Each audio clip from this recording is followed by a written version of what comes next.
Isang mapagpalang araw po sa ating lahat and welcome po to our 365 daily devotion.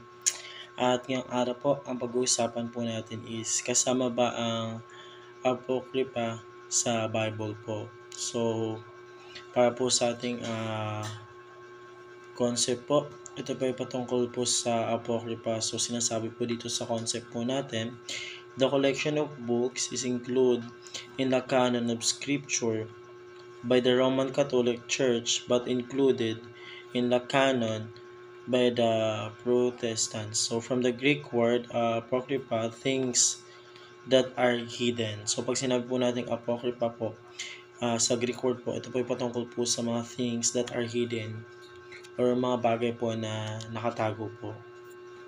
So ngayon po pag-uusapan po natin is patungkol po ito sa Catholic version and Protestant version po ng Apocrypha po. Kasi pag sinabi po natin Apocrypha po sa Catholic Church, they have Old Testament of 46 books po. Pero pagdating po sa Protestant is meron lamang po tayong 39 books po. Pagdating po sa Old Testament po, sorry. So, para naman po sa ating Bible verse po, ito po ay matatagpuan po sa Luke chapter 24 verse 44. So, ang sabi po dito, He said to them, "This is the word I told you while I was still with you. Everything must be fulfilled that is written about me in the law of Moses and prophet and the Psalms." So, ito ang po sabi sa Tagalog. Pagkatapos ay sinabi niya sa kanila, ito ay tinutukoy ko nang sabihin ko sa inyo nung kasama pa ninyo ako, dapat matupad ang lahat ng nasusulat tungkol sa akin at sa kautusan ni Moises, sa aklat ng mga propeta, sa aklat ng mga awit. So, yun po yung ating Bible verse po. And tayo naman po dumako po sa ating teaching po or katuruan. Una, authenticated by Jesus and the Apostle. So, yung dapat, sabi po dito, dapat po lahat po ng libro na gamit po natin is dapat authenticated by the Jesus po and the Apostle po. So, dapat lahat po is patungkol po sa ating Panginoon Diyos at patungkol lamang po sa mga apostol o kung sino po yun nagsulat po. So, pangalawang katuruan naman po, authored by the apostle or the associate. So, ito nga po sinasabi ko kanina.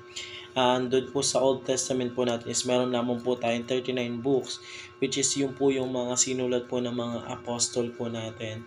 So, samantala naman po doon po sa mga Roman Catholic na merong 46 po, yung iba po doon na may mga kasama po is hindi po sila ganun ka-level po ng mga apostol na nagsulat po ng mga Bible or ng mga associate po, katulad naman po ni Luke, is hindi po sila ganun po ka-powerful o hindi po sila ganun kapantay po ng mga apostol po na nagsulat po patungkol po sa ating Panginoong Diyos.